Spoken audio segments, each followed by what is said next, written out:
Nay, tay, napapansin niyo ba dumudugyot ulit yung Maynila ngayon?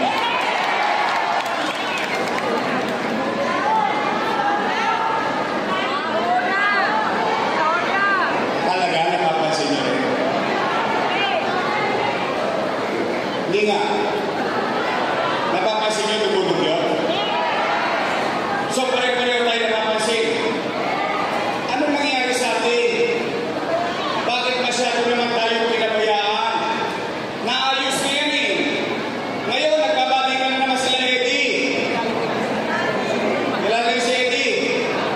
Eddie sila. Si Pati. Pati kasama niya. Nay, tay, ang tapagal na natin tumira sa mundo. Ilang dekada tayong nahirapan sa rekto. Nahirapan tayong umuwi. Nahirapan tayong araw-araw. Nung nag-mayor ako, ibinalik ko sa taong bayan ang Warluna, ang Soler, ang buong rekto na magkaroon naman ng ginhawa, ang mga taga-Tulo, ang mga taga-Maynila. Bakit naman ngayon, tingnan ninyo, bumalik kayo ngayon sa rekto? Nandoon naman sila ulit. Nagkakapulo na naman. Magkakating trip na naman. Kawawa na naman ang mamamayan. Mamumuro na naman ang mga matatanda. Totoo naman eh. Nung basurero ko, naglalakad yung matanda, nasagi yung bilao. Yung matanda pa na mura, kasalanan daw niya, naglasagi niya. Pero kalsada yun. Ano nangyari sa atin na eh? Wawaglit na para wala. Tingnan nyo.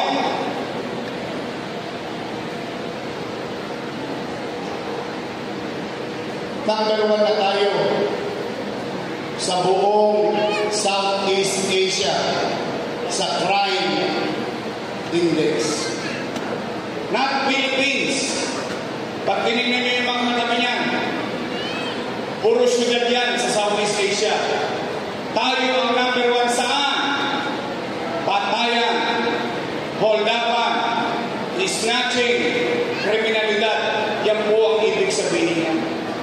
Naubos na yan eh. Inubos na yung mga tulungis dito sa Maynila. Payapa na tayo namumuhay eh. Bakit? Dati may gabi, may araw, may tanghali, may umaga, laging may gobyerno sa lungsod ng Maynila. Tingnan ninyo, paano natin yan tinakabahan na naman tayo? Ang droga, rebasing ko na naman. Alright, gusto nyo ba ibalik yung gobyerno mabilis kumilos? Gusto nyo ba ibalik yung gobyerno sa umaga, sa tanghali, sa hapon, sa gabi, hanggang madaling araw, may gobyerno sa lungsod ng Maynila? Then help me make Manila great again. Pangapat at panghuli para uwi na. Kasi mamaya, maraming titila ko na kaldero. Walang nagsaing sa bahay. Pag umabot ko ng alas 7, apunado pa sa Airmix. Airmix.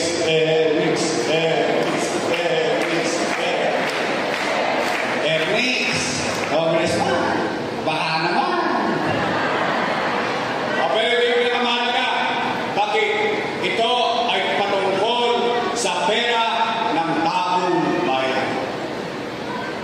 Mga nanay ko, mga tatay ko, mga lulot-lola ko, nakalulungkot isipin na yung mga dating pumupuri sa akin, sa mata nila ngayon, ako na ang pinakamasama. Dahil nilabanan ko ang interes nila sa politika. Ano ang ipinakakalat nila? Sabi nila, si Yorme, maraming iniwang utang. Narinig niyo? Gusto niyo malaman ang sagot?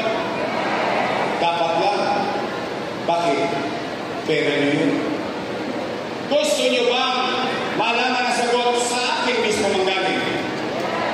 Dapat lang din. Bakit? Leaders should be responsible to his action. Dapat maging responsable ka sa mga ginawa mo para sa tao.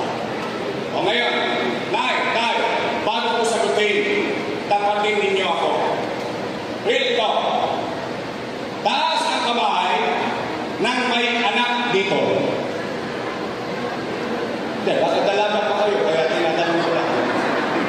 May anak kayo? Meron kayong pamilya? Nay, tay, lolo ko. Kapag walang makakain ang anak nyo, gagawa nyo ng paraan. Wait. Hindi nga. Talaga? Itatawid nyo? Iraraos nyo? Nay, tay, totoo ba ang kasabihan na ang isang ina o isang ama o isang magulang isusubo na lang niya, ibibigay niya po sa anak niya? Totoo? Talaga? Hindi ang ginawa ko bilang ama ng 2 milyong Manileño noong panahon ng pandemya. Bakit? Nay, tay, lolo't lola ko, in 2019, you voted for me as mayor and I took the responsibility. Never kayong nakarinig sa akin ng reklamo o itinuro ko ang daliri ko na yung sinundan ko, ang iniwang kaban, walang laman. Never. Why? Wala na akong sinisi. Nag-move on kagad tayo. Bakit? Binoto na na ako mayor. Nakaatang na sa akin ang lahat ng responsibilidad na yun. O, anong ginawa ko? Immediately, kahit wala tayong pera, nilinis ang Maynila, inayos ang Maynila. The longest tax, wala na tayong pera, nag-issue pa ako ng tax amnesty. 6 months. Nagbigay ng trabaho sa mga senior citizen. Nagbigay ng trabaho sa mga taga-Maynila. Inayos ko yung negosyo. Gumaganda ng ekonomiya ng Maynila. Tumatahimik ang mga tao sa lungsod. Ang mga talongges nagtataguan na. Ano ang nangyari? Bog! Biglang nagka-pandemya. Tanong, mauhulaan ko ba na magkakapandemya? Ano ang epekto ng pandemya? Wasak ang ekonomiya. Nino? Ng Maynila? Hindi. Ng Pilipinas? Hindi. Ng buong mundo. Walang ekonomiya. Walang hanap buhay. Walang hanap buhay. Walang trabaho.